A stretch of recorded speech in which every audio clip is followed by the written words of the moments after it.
মাননীয় মুখ্যমন্ত্রী শ্রদ্ধেয় শুভেন্দু অধিকারীর কাছে উনি ক্ষমতায় আসীন হওয়ার সঙ্গে সঙ্গেই পশ্চিমবঙ্গের খাদ্য দপ্তরের দুর্নীতির খতিয়ান আমি তার কাছে তুলে ধরেছি।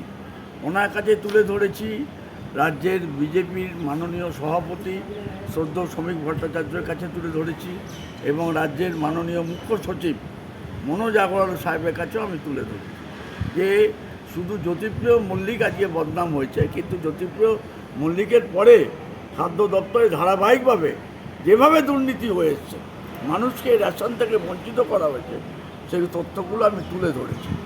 কিন্তু সেই তদন্ত এখনও শুরু হয়েছে কি জানি না, তবে আজকে যেভাবে তদন্ত বিজ্ঞাপনের ব্যাপারে উনি মানে আদেশ দিলেন, খাদ্য দপ্তরের দুর্নীতির ব্যাপারে আদেশ দিক, আমরা সাহায্য করব পশ্চিমবঙ্গ সরকারকে এই দুর্নীতিকে এটা আনার্ট করবার জন্য, এটা খুঁজে বার করার জন্য।